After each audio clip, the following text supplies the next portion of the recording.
Students, अब आगे हम लोग उसी के क्रम में बढ़ते हुए अगले कुछ टॉपिक्स को भी क्लियर करते हैं। अब तक के जो थे वो थोड़े इधर उधर से देख सुन करके समझे जा सकते थे। कहीं से भी अगर हमें रिटर्न वर्क मिल गया तो हम उसको समझ सकते थे, लेकिन यहाँ कुछ आपके कंसेप्चुअल हैं। अगर आप थोड़ा सा ध्यान रखेंगे तो ये चीज़ें आसानी से कभी कभी नहीं समझ में आती, वैसे आ भी सकती हैं, आती भी हैं। जो सिंसियर हैं तो आता ही है, लेकिन यहाँ पे जो संधि और समास की बात की जा रही है, अगला हिस्सा आपके साथ है तो ध्यान रखेंगे। ये बहुत समझने में इजी हो जाता है अगर आप उस चीज़ को पकड़ने का प्रयास करेंगे जो अभी सामने आपके रखा जाएगा। संधि का मतलब होता है जोड़, और इसमें मुख्य रूप से परस्पर दो वर्णों के मेल से होने वाले विकार या परिवर्तन को संधि कहा जाता है। ये इसकी परिभाषा है, सामान्य परिभाषा कि संधि माने वर्णों का जोड़। लोग शब्दों का जोड़ न समझें, वर्णों का जोड़, अक्षरों का जोड़ ही संधि कहलाता है। इनकेस प्रश्न बना कि संधि कहते हैं शब्दों के मेल को, शब्दों के मेल से होने वाले विकार को, या वर्णों के मेल को, या वर्णों के मेल से होने वाले विकार को। इसमें वर्णों के मेल से होने वाले विकार को हम लोग इसको चयन करेंगे तो ये आंसर हो जाता है। तो इसमें यह ध्यान रखेंगे कि संधि की परिभाषा वर्णों के मेल को ही संधि कहते हैं, जिसमें प्रथम शब्द का अंतिम वर्ण और द्वितीय शब्द का प्रथम वर्ण जो प्लस के आगे पीछे है उसमें ये क्रम रखा जाता है। फिर ये संधि के जो भेद हैं वो मुख्य तो 3 किए गए। एक नंबर आता है स्वर संधि, ठीक है ना। दूसरा आ जाता है आपका व्यंजन संधि, और तीसरा आ जाता है नंबर 3 विसर्ग संधि, ठीक है ना। ये स्वर, व्यंजन और विसर्ग 3 मुख्य हैं। पहले तीनों को संक्षेप में समझ लें कि स्वर का मतलब है कि जो कल वर्णमाला के समय आपको बताया गया कि 11 स्वर हैं, उन 11 स्वरों में से कोई स्वर पहले कोई स्वर बाद में। कौन पहले कौन बाद में इसकी भी चिंता मत करिए, बाद में तो कोई स्वर 11 में से पहले कोई बाद में। अगर स्वर के बाद स्वर मिल रहा है और मिलने के बाद एक परिवर्तन हो रहा है, एक नया अक्षर बन रहा है, एक नया स्वरूप बन रहा है, वो स्वर संधि की श्रेणी में आता है। तो यहाँ ध्यान रखेंगे, इसमें क्या है कि स्वर प्लस स्वर, तो ये हो जाएगा स्वर संधि, इसका हिस्सा हो गया। व्यंजन में क्या होता है, व्यंजन की अनिवार्यता है कि पहला हिस्सा व्यंजन होना अनिवार्य है। पहला व्यंजन ही होगा, अर्थात का से लेकर के हा तक के बीच का कोई अक्षर होगा जो कल बताया गया। तो पहला हिस्सा व्यंजन और प्लस के बाद स्वर हो या व्यंजन हो, कोई भी हो, तो आपका व्यंजन संधि कहलाता है। मतलब व्यंजन के बाद अगर व्यंजन है तो भी ठीक है, यदि व्यंजन के बाद स्वर है तब भी ठीक है, तब हो जाता है ये व्यंजन संधि का हिस्सा कहलाता है। फिर विसर्ग का मतलब हो जाता है कि यहाँ पे अगर आप देखेंगे तो इसका पहला हिस्सा विसर्ग होना चाहिए। विसर्ग भी कल बताएगा तो दोहरा देते हैं। विसर्ग के बाद जब प्लस किया गया तो फिर वहाँ भी स्वर आ जाए या व्यंजन आ जाए, कोई भी आ जाए, स्वर हो या व्यंजन हो, तो आपको कोई कठिनाई नहीं है। तो यहाँ ध्यान रखेंगे कि स्वर के साथ स्वर और स्वर की का योग होना चाहिए, व्यंजन के साथ व्यंजन पहला और स्वर या व्यंजन दूसरा हिस्सा होना चाहिए, और विसर्ग के बाद विसर्ग के साथ स्वर या व्यंजन कोई भी आ सकता है, तो ये आपका विसर्ग संधि कहलाएगा। अब इसको क्रमशः थोड़ा अलग अलग करते हुए देखते हैं। स्वर संधि क्या है? स्वर संधि तो पता चल गया कि एक स्वर के बाद दूसरा स्वर आ गया तो स्वर संधि। इसके भी निश्चित रूप से भेद किए गए। स्वर संधि के भी मुख्यतः 5 भेद किए गए। नंबर 1 आ जाता है अगर केवल ध्यान रखने के लिए दीर्घ, फिर दूसरा आ जाता है गुण संधि, फिर तीसरा आ जाता है यण संधि, और अगला आ जाता है वृद्धि संधि और अगला हो जाता है अयादि संधि। ठीक है, तो ये क्रम हमारे द्वारा लिखे गए हैं। ये क्रम पुस्तकों में बदले भी हो सकते हैं, लेकिन आप ध्यान से समझेंगे सब आसानी से समझ आएगा। दीर्घ का मतलब इसकी परिभाषा लगभग लोगों को सामान्य ढंग से पढ़ते हुए आ जाती है, लेकिन यहाँ इसकी दीर्घ की परिभाषा हम एक एक करते हुए समझा करके इरेज करते हुए आगे बढ़ेंगे। दीर्घ का मतलब आपको ध्यान रखना है ह्रस्व या दीर्घ आ, ई, उ और री, ये 4 अक्षर के बाद प्लस होने के बाद यदि, ठीक है ना, समान स्वर आ जाए, समान स्वर आ जाए तो दोनों मिलकर के क्या बन जाते हैं, दीर्घ बन जाते हैं। यही इतना आपको ध्यान रखना है। समान स्वर, समान यहाँ पे लिखा है, लेकिन यहाँ पे अगर आप ध्यान रखें तो इसको हम स्वर भी लिख सकते हैं, तब जा करके ये दीर्घ की श्रेणी में आता है। माने ये ह्रस्व या दीर्घ, इसका ह्रस्व या दीर्घ, इसका ह्रस्व या दीर्घ, और इसका हिंदी में केवल एक ही रूप होता है, इसका दीर्घ नहीं होता है। और माने री के बाद री आ जाए तो दोनों मिलकर के री ही बनेगा, ये कहा गया। ये दोनों जब मिलेंगे तो ये दीर्घ बनेगा, ये दोनों मिलेंगे तो ये दीर्घ ई बनेंगे, ये दोनों मिलने के बाद दीर्घ उ, और ये दोनों मिलने के बाद ये री अपने आप में रह जाता है। कहीं कहीं आपको अगर पहचान में आए तो इसी की ये जो नीचे वाला हिस्सा है ये थोड़ा और बड़ा दिखने लगता है, 2 पूंछ की तरह से नीचे लग जाता है, हा की तरह से नीचे जुड़ जाता है, तो वो दीर्घ री की श्रेणी में आता है। लेकिन आ के बाद, आ के आने पर ई के बाद, अब इसमें एक चीज़ और ध्यान रखनी पड़ती है और बहुत ज़्यादा कठिन नहीं है कि अगर हम देखें इनमें से चारों में से पेयर अगर बनना चाहे तो ह्रस्व ह्रस्व, ऐसे ही दीर्घ और दीर्घ, और ऐसे ही दीर्घ और ह्रस्व और दीर्घ, अगर इसको हम मिलाएंगे तो एक ही दीर्घ बनेगा और कोई इसका कारण नहीं है। अब आसानी से आपको ये 2 एक एग्जाम्पल के साथ मैं कंप्लीट करूं।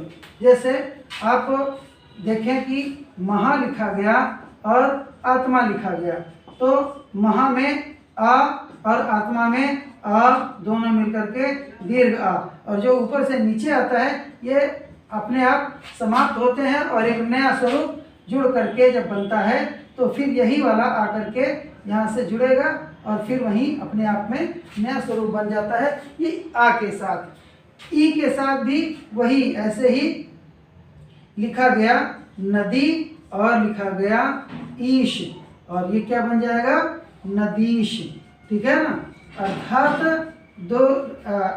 अगर इसमें इधर से उधर भी हो जाए, मैंने भी यहाँ क्या होता है ह्रस्व, अगर यहाँ पे रवि लिखा जाए और यहाँ पे इंद्र लिखा जाए तो दोनों क्या थे, ह्रस्व ह्रस्व। यहाँ नदी में दीर्घ, ईश में दीर्घ, रवि में ह्रस्व और इंद्र में भी ह्रस्व, लेकिन फिर भी क्या बनेगा, रवींद्र, ये आपके स्वरूप बनेंगे। तो ये ध्यान रखना कि ह्रस्व या दीर्घ कोई आगे पीछे हो इसका फर्क नहीं पड़ता, ये आपको नियम बता दिया गया, किसी में से आ जाएंगे तो ये चलता रहता है।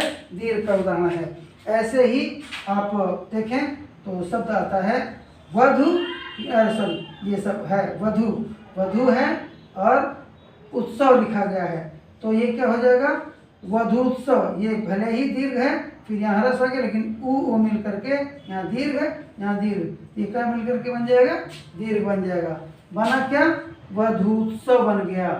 ठीक है ना, तो यहाँ पर ये ध्यान देने की जरूरत है कि दोनों समान आने चाहिए। तो ये हो गए। अब एक आपका एक एग्जाम्पल और आ जाता है री का। री में भी आप देखें ऐसे लिखा जाए, मान लीजिए पितृ शब्द लिख दिया गया और आगे ऋण लिख दिया गया, तो पितृ और ऋण, यहाँ भी री आ गया और यहाँ भी री आ गया, दोनों मिलकर के दीर्घ री का रूप ले लेते हैं।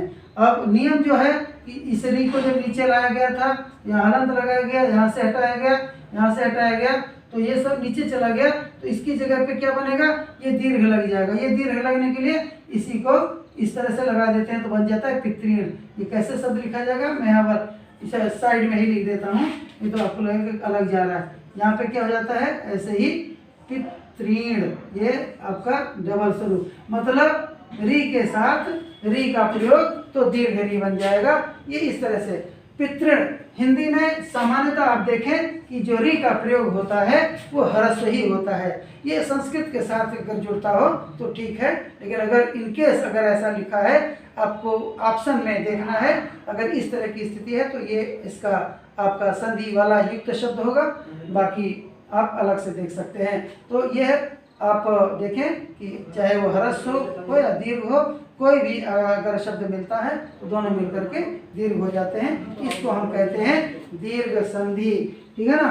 तो स्वर संधि का एक हिस्सा आ गया आपका दीर्घ।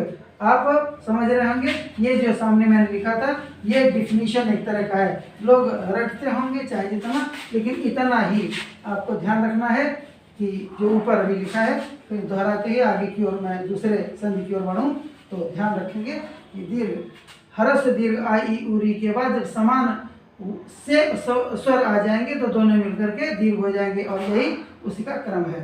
तो ये हो जाता है आपका दीर्घ संधि।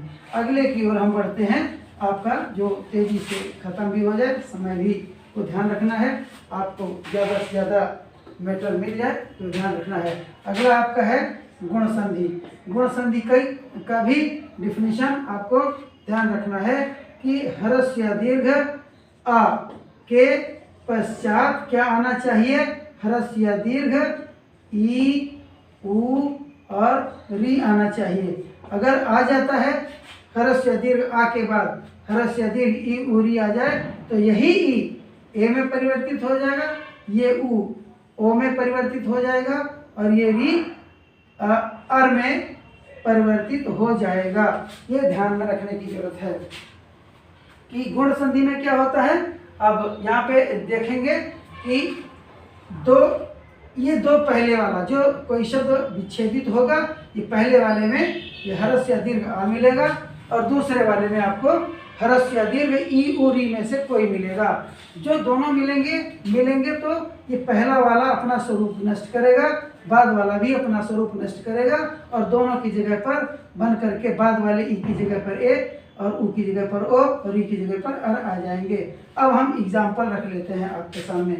जैसे अगर आपने लिख दिया ऐसे ही महा लिख दिया और ईश लिख दिया, तो आपको यहाँ दीर्घ आ मिल गया, यहाँ से दीर्घ ए मिल गई, लेकिन दोनों मिलने के बाद क्या बनाते हैं, ए बनाते हैं, अर्थात आ और ई मिल करके बनाते हैं ए। तो जो ऊपर से नीचे आता है वो गायब हो जाता है, यहाँ पे हलंत लगा करके इनको ऊपर से हम नीचे ले आते हैं, और इन दोनों के स्थान पर जो ये बना हुआ हिस्सा है उसको हम इसी पर लगा देते हैं, बन जाता है महेश। अब इसी को जैसे सामान्यतः क्या होता है कि लोग समझते हैं कि भाई जब ह्रस्व और दीर्घ बता दिया गया तो हम उसको चाहे जो रख दें, काम चल जाता है। अगर महेश का संधि विच्छेद करना है तो क्या किया जाएगा, वो ध्यान रखना है कि जो ये ए है ये किस से बनता है, ई से बनता है, इसका मतलब, और ये बनेगा किससे, आ से, तो हम महा रखेंगे। यहाँ संधि विच्छेद में एक चीज़ हमेशा ध्यान रखी जाती है, अगर बन रहा है तो यथासंभव कोशिश करेंगे वो सार्थक बने। अगर हम मह लिखते तो भी काम चल सकता था, लेकिन ठीक है ना, मह लिखते तो भी ह्रस्व निकलता, लेकिन सार्थकता यहाँ की नष्ट हो जाएगी। महा ईश करने से ही बनेगा, ऐसा सार्थक देखा जाना चाहिए। यह आ जाता है आ से ई का, आ के बाद ई आने के बाद इसका स्वरूप। इसके बाद हम फिर आगे ये बढ़ते हैं तो देखते हैं कि इसके बाद आगे स्वरूप रखते हुए ई का आके उ, जब हम शब्द लिख देते हैं ऐसे ही महा और उदय, तो क्या हो जाएगा, महोदय, ठीक है ना, महा उदय और बन जाएगा महोदय। तो ये क्यों आया, क्योंकि यहाँ पे आ था, यहाँ पे उ था और ओ बन गया, ठीक है। तो ये आ के बाद उ आया तो ये ओ बन गया, ये यही आ उ मिल करके ओ बना, ठीक है। वही ऐसे ही अगर समुद्र लिखा गया या और इसके बाद ऊर्मी लिख दिया गया, मैं तोड़ के लिख रहा हूँ, अभी जोड़ने के बाद आपका स्वरूप आ जाएगा। तो समुद्र में द के साथ जो रा है वहाँ पे आ छिपा हुआ है, उर में ऊ छिपा हुआ है, दोनों मिल करके आ ऊ मिल करके क्या बनाएंगे, ओ बनाएंगे। इसका मतलब यहाँ पे ओ आ जाएगा और जो ऊपर से नीचे आया द्रा में हलंत लग जाएगा, उर्मी चली जाएगी, यहाँ पे ओ लग जाएगा, तो क्या बन गया, समुद्रोर्मी। ऐसे ही गंगा प्लस उर्मी गंगोर्मी, ये सार्थक बनना है। उर्मी का मतलब होता है, आप कहेंगे कि क्या होता है, तो लहर होती है, तरंग होती है, समुद्र की लहरें, गंगोर्मी गंगा की लहरें, तो ई से ऊ बन जाएगा। फिर री का एग्जाम्पल आपके सामने आता है। री का एग्जाम्पल का मतलब है री से अर बनना। अब हम इसको भी उसी क्रम में देखने का प्रयास करते हैं। जैसे री आया तो क्या हो जाता है, जैसे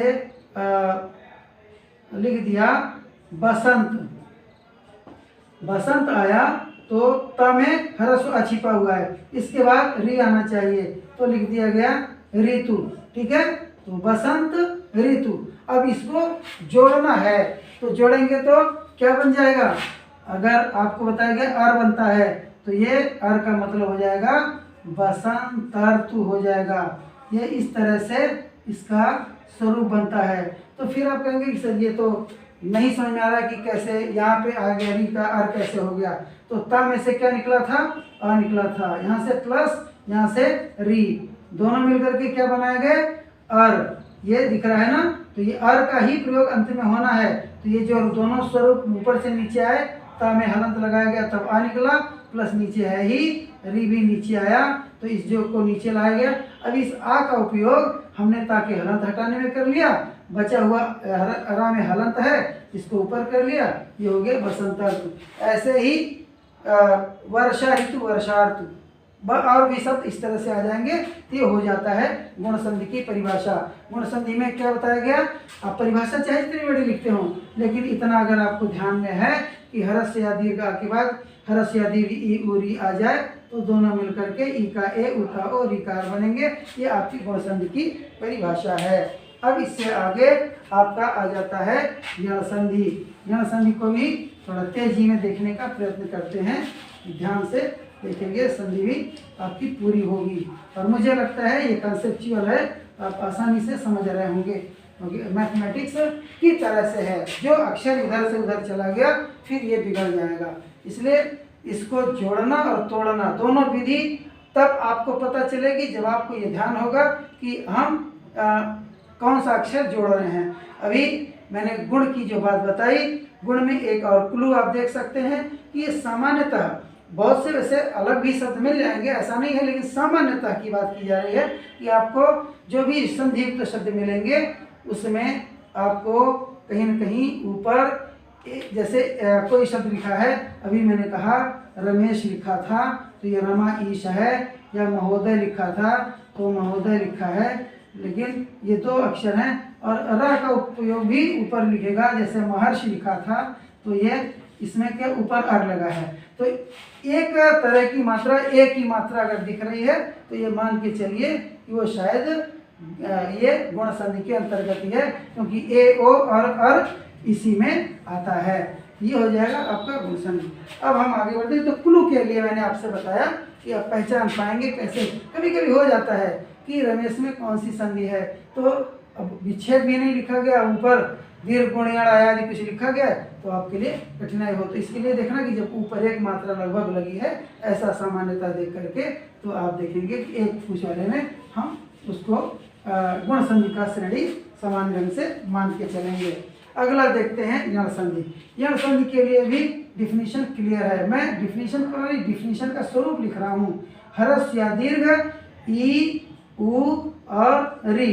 तो हरस्व जब दीर्घ कहता हूँ तो चाहे आप छोटी लिखो अपने कथनानुसार या बोली के अनुसार, या बड़ा लिखो, तो हरस्व या दीर्घ मतलब इसको इस रूप में लिखें या इस रूप में लिखें, इस रूप में लिखें, जो भी लिखें, तो हम हरस्व ही सामान्यतः लिखें, जिससे एक पहचाने कि दीर्घ वाला मान लिया जाए। के बाद क्या कहा गया, प्लस के बाद क्या आना चाहिए, असमान आना चाहिए। असमान, असमान का मतलब ई के बाद ई ना हो, ऊ के बाद ऊ ना हो, ऊ के बाद ई आ सकता है, ई के बाद ऊ आ सकता है, ई के बाद ई आ सकता है। जब 11 स्वर बताए गए तो हरस्व या दीर्घ ई के दोनों रूपों में से छोड़ के आ उ ए ओ कुछ भी आ जाए, वही ऊ के साथ कि ऊ का ह्रस्व दीर्घ में से कोई ना आवे, बाकी आ ई ए ओ कुछ भी आ जाए, ये आ सकता है। इसलिए असमान आने की बात की गई। अगर असमान आ रहा है तो क्या हो जाएगा, असमान स्वर के आने पर, असमान का मतलब असमान स्वर ही, असमान का मतलब कोई व्यंजन नहीं, स्वर ही, क्योंकि हम स्वर संधि पढ़ रहे हैं, ये ध्यान देते हुए। इसलिए तब क्या होगा, तब ई का या बनेगा, या में हलन, ऊ से वा बनेगा, वा में हलन, और री से र बनेगा, र में हलन। ये इसका नियम है और ये इतनी ही परिभाषा है। लेकिन इसमें थोड़ा सा और ऐड कर लीजिए जो आपको आसान करना है। ये जो असमान स्वर है, यह जो बाद में आता है, ये किसी न किसी रूप में, किसी हर दशा में, प्रत्येक दशा में 100% इसी या व रा में हलंत हट करके जुड़ जाता है, तब वह एक नया स्वरूप ले लेता है। अब इसके लिए एक पहचान और आपको सामान्य ढंग से याद रखने के लिए यह बता दिया जाए कि यदि कोई शब्द है तो ध्यान रखेंगे बदल भी सकते हैं, लेकिन एक पहचान का तरीका कि सामान्यतः आप देखेंगे कि या व रा की बात की गई, या व और रा से पहले यदि कोई आधा अक्षर लगा हुआ है तो और ऐसा शब्द में संधि विच्छेद या संधि पूछा जा रहा है तो संधि पूछा जाएगा तो भी, और संधि विच्छेद खास करके संधि विच्छेद, तो आपको ध्यान रखना है कोई संधि का ही स्वरूप है। अब उदाहरण के तौर पर हम आपको दिखाने का प्रयत्न करते हैं। जैसे कहा गया कि ई के बाद अगर असमान कुछ भी आ जाए तो क्या बनेगा, या बन जाएगा। अब आपको लिखना शब्द है एक व्याख्या। अभी मैंने कहा कि कोई या वा से पहले अगर आधा अक्षर दिखता है तो दिखेगा।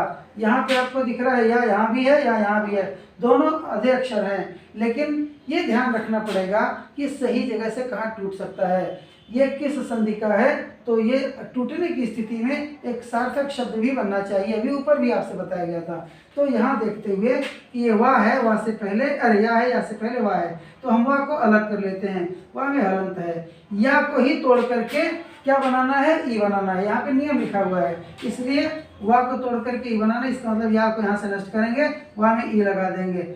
या में लगा हुआ आ है तो आ को दीर्घ है, यहाँ पे लिखा, बचा हुआ क्या है, इसी में उतार दिया, ये हो गया। अब हलंत हट जाएगा, जब स्वर जुड़ गया तो हलंत नष्ट हो जाएगा, ये बन गया वी प्लस आख्या, इसका मतलब हो गया व्याख्या।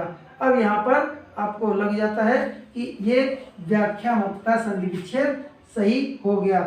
विशेष विवरण, आख्या माने विवरण, तो ये इस तरह से। अगर एक उदाहरण और सामान्य ढंग से देने का, जैसे शब्द है अभ्युदय, यहाँ भी स्थिति आप देखें कि या से पहले आधा अक्षर हो गया, यहाँ पे क्या हो जाएगा, अभि प्लस उदय, क्योंकि या में जो ऊ लगा है, जो नियम मैंने बताया उसी को ध्यान रखने के लिए शब्द बन जाएगा अब, और यहाँ पे या का नष्ट होकर के हो जाएगा ई, अर्थात हलंत गायब। या में छिपा हुआ है ऊ, तो इसको लगा लेंगे और दय हो गया। इस तरह से अभ्युदय बन गया।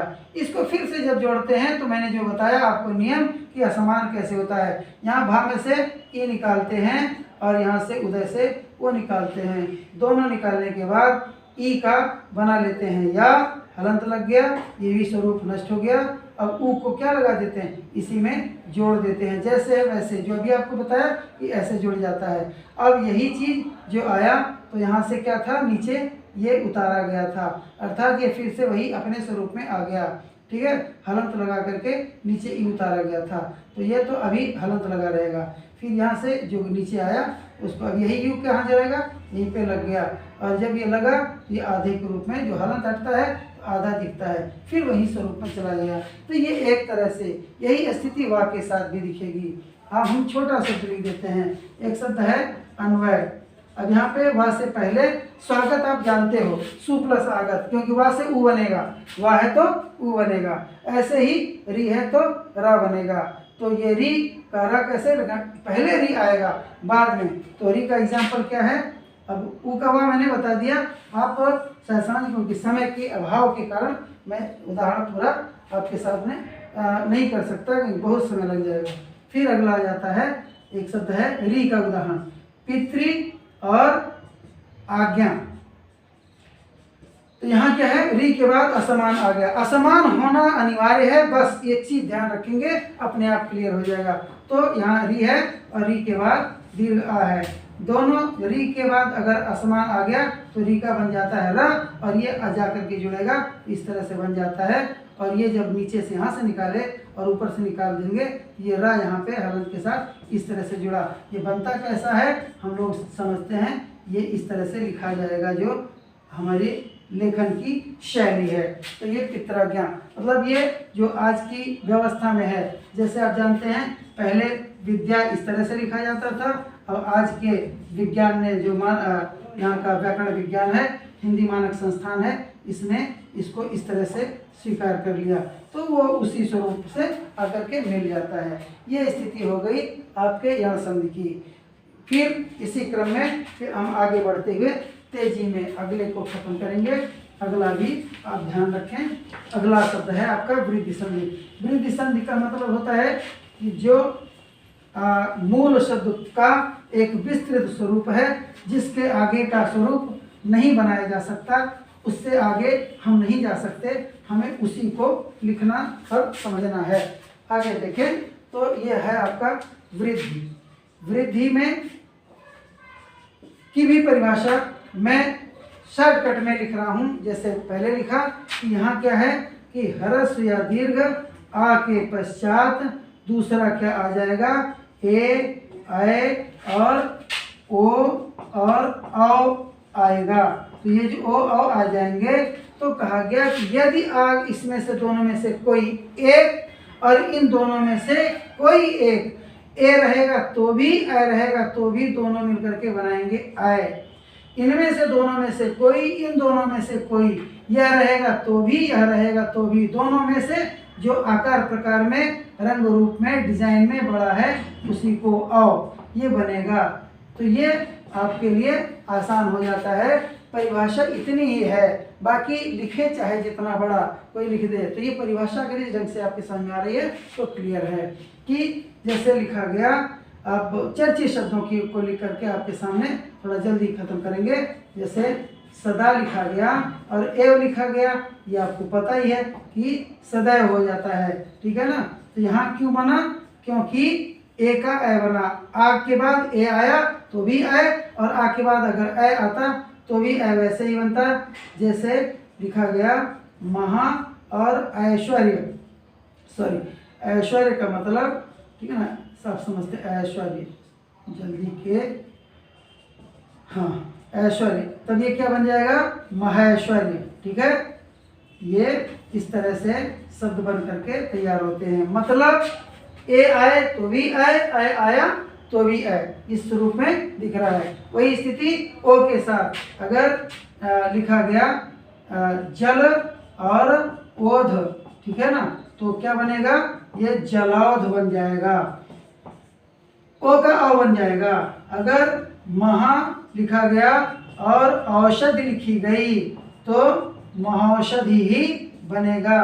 कुल मिलाकर के आपको ये ध्यान देने की जरूरत है, यहाँ महौषधि महौषधि इस तरह से महौषधि लिख दिया जाए तो ठीक रहेगा, नहीं तो आपको क्लियर नहीं हो पाएगा। इसका मतलब क्या निकला कि ह्रस्व या दीर्घ आ के पश्चात ए ऐ ओ औ के में से कोई आ जाएगा, तो ए ऐ के दो क्रम में ऐ और ओ औ के दो क्रम में से, इसमें से दोनों में से कोई एक और इसमें से दोनों में से कोई एक, तो औ ही बनना है, दूसरा कोई ऑप्शन नहीं है।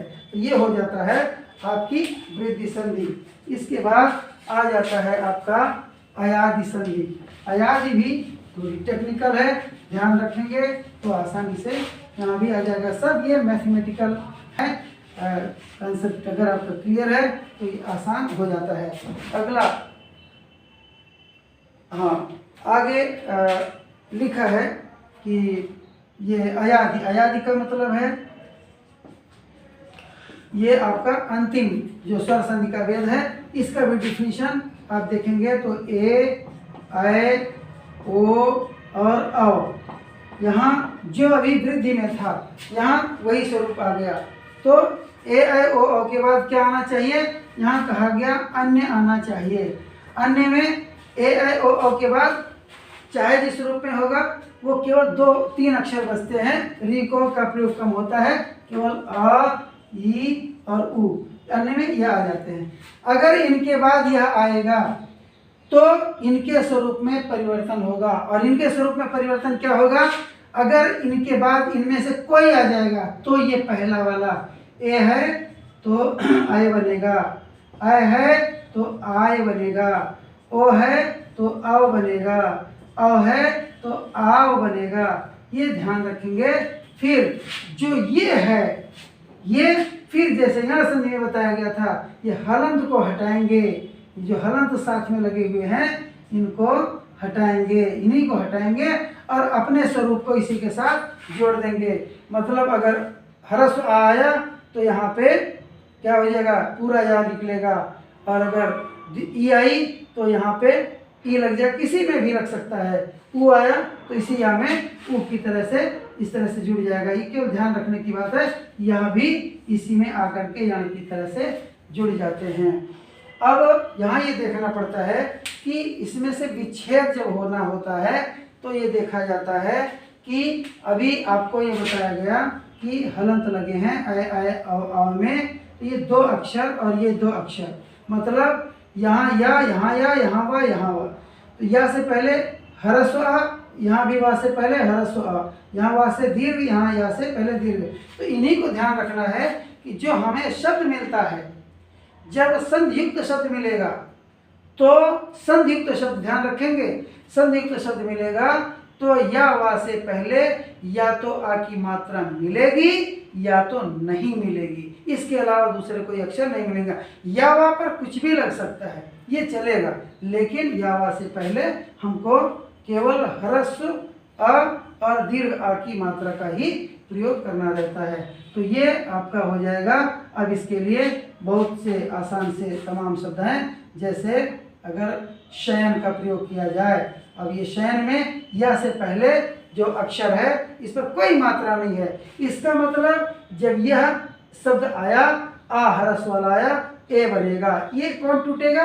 यही या टूटेगा, इसमें से या टूट जाएगा, या टूट करके क्या बनाएगा? ए बनेगा। तो यहाँ से शा बना, या टूट करके ए बन गया। या में छिपा हुआ ह्रस्व आ था, उसको लेकर के अन बना दिया गया, ये से अन हो जाता है। वही स्थिति आय के साथ अगर हम नायक लिख देते हैं तो नायक में क्या है? या से पहले आ की मात्रा है, इसका मतलब है ऐ लगाया जाएगा। अब यहाँ पे जब हम अलग नायक को तोड़ना होता है तो ये आ को भी नष्ट करेंगे और या को भी नष्ट करेंगे, तब क्या बनाते हैं? नय बना देते हैं। क्योंकि यहाँ ए लगा था, यहाँ आय के नाते ऐ लगेगा। आपको अब समझ में आ रहा होगा। तो यहाँ या में छिपा हुआ का है, अगर यहीं नायक की जगह नायिका लिखा होता तो यहाँ पे या में से ई छिपता, तो यहाँ पे ई निकल के आता और का पे आ की मात्रा थी तो नए इका हो जाता। तब ये इस तरह के स्वरूप में परिवर्तन होगा। यही वा के साथ देखना है।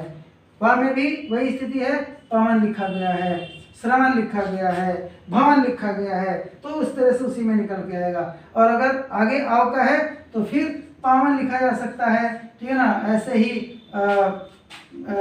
और पवित्र भी लिखा जा सकता है, ठीक है ना। और पवित्र के साथ ऐसे भावुक भी लिखा जा सकता है, भावुक शब्द है।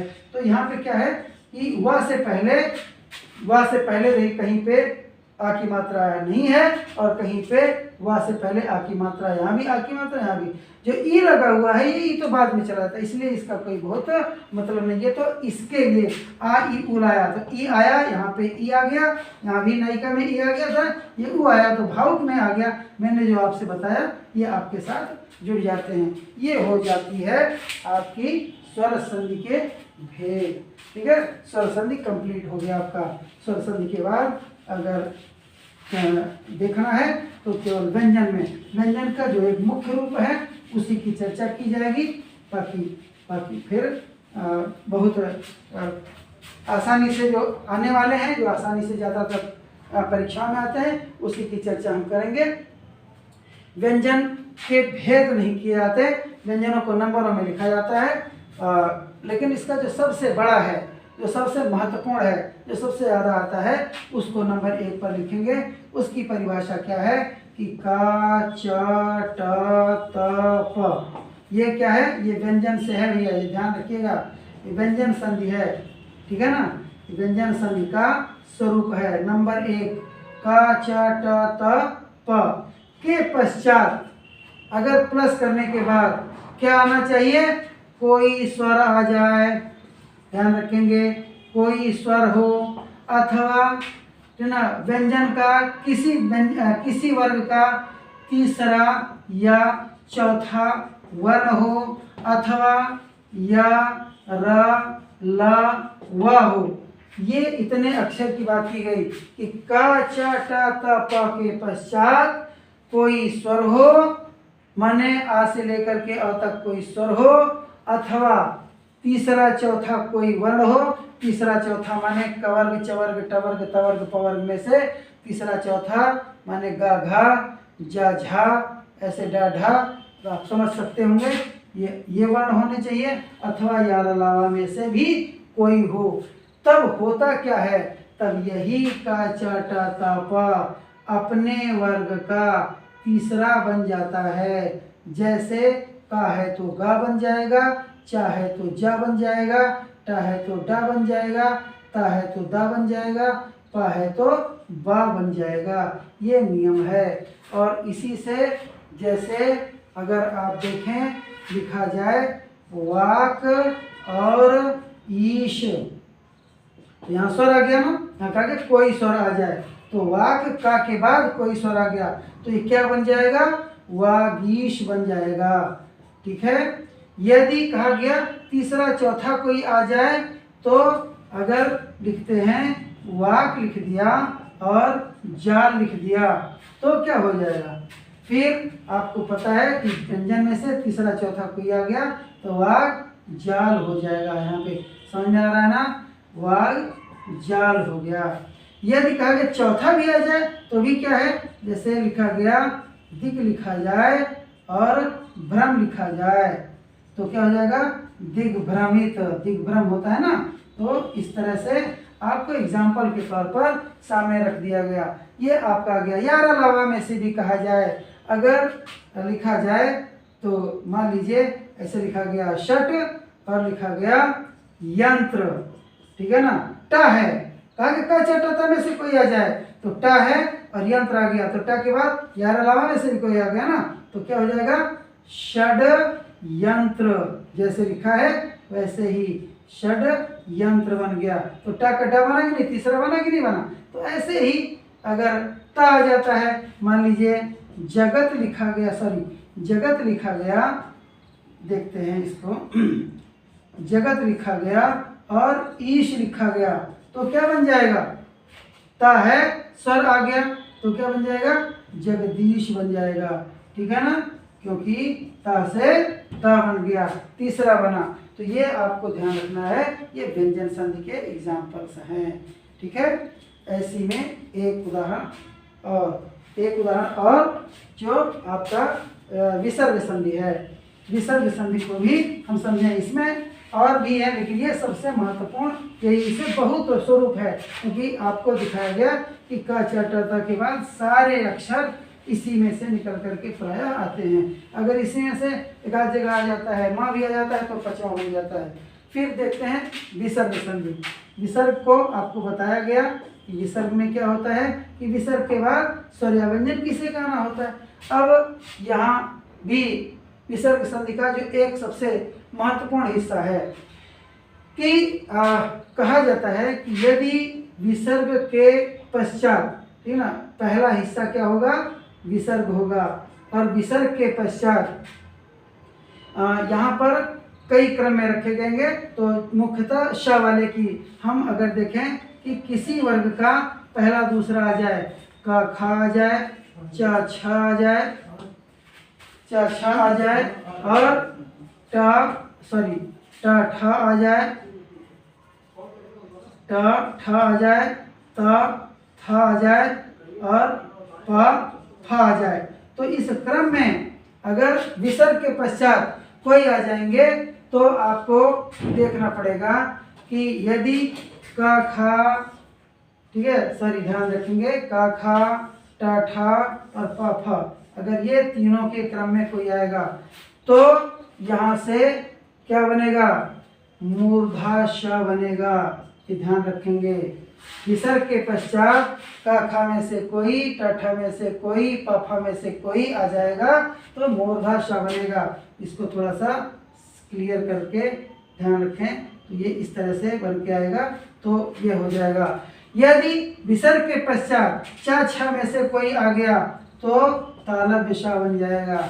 यदि विसर्ग के पश्चात ता था में से कोई आ गया तो दंत सा बन जाएगा। ये आपके शाखा सा बन जाते हैं। ये बहुत महत्वपूर्ण वाला है। बाकी भी और हैं, लेकिन ये सबसे महत्वपूर्ण, इसमें कन्फ्यूजन हो जाता है लोगों को। अगर ये आपको क्रम याद आ जाएगा कि 1 में, 3 में, 5वें में हम बीच ये और ये शाखा सा एक क्रम का है, अगर ये आपको स्वरूप याद आ जाएगा तो शायद ये संधि में कोई गड़बड़ी नहीं होगी। अब एक एक एग्जाम्पल थोड़ा सा देखने का प्रयत्न करते हैं। जैसे कहा जाए कि लिखा जाए निह लिख दिया और कलंक लिख दिया, तो आप इस विसर्ग को ही हटाएंगे, बाकी विसर्ग को हटाएंगे तो क्या बना लेंगे, कोई न कोई स्वरूप बनेगा। तो क्या बताया गया कि अगर क है तो यहाँ मूर्धा श बनने की स्थिति है, तो ये बन जाएगा निष्कलंक। ये आपका दिख रहा होगा, ठीक है। अगर ऐसे ही आपका ट ठ में से आया तो जैसे आ गया, मान लीजिए निह आ गया और ऐसे प्लस करके ठुर लिखा गया तो क्या हो जाएगा, निष्ठुर शब्द बन जाता है। ये आसानी से समझने के लिए। या ऐसे ही दुह लिखा गया और परिणाम लिखा गया तो क्या हो जाएगा, यहाँ पे विसर्ग का परिवर्तित होकर क्या बनना है आपका मूर्धा श, तो दुष्परिणाम हो जा रहा है। समझ में आ रहा है ना। तो ये आपका आसान थोड़ा सा, ये फिगर आपको अगर दिमाग में है तो कहीं कोई कठिनाई नहीं आ जाती है। फिर ऐसे ही अगर विसर्ग के बाद च छ आ जाएगा तो एग्जाम्पल आपके सामने रख दिया जाए। जैसे आपके लिए लिख दिया जाए निह लिखा गया और च लिखा गया, तो विसर्ग बदलेगा तो कहाँ जाएगा, ये दिखाया जा रहा है यहाँ पे श हलंत लगा करके, तो क्या बन जाएगा, निश्चय बन जाएगा। ठीक है, यहाँ पे इस स्वरूप को देखना। फिर मान लीजिए ऐसे ही तथ आ गया, तो अगर यहाँ पे लिखा है विह और लिखा है तार तो क्या बन जाएगा, विस्तार। ठीक है, तो ये दंत सा आ गया। कुल मिला करके सकार के स्वरूप में अगर ये आपको फिगर ध्यान में रहेगा तो विसर्ग का भी ढेर सारा स्वरूप आ जाता है। बाकी कहा जाता है यदि विसर्ग के बाद ठीक है ना हा आ जाए तो भी प्रायः या आ जाए हा या आ जाए तो ये भी ओ के रूप में परिवर्तित हो जाता है। जैसे मनहर मनोहर और यशोदा यशोदा तो ओ के रूप में परिवर्तित हो जाता है। ये दो ही तीन महत्वपूर्ण हैं, इसे संधि का यह आपका स्वरूप है।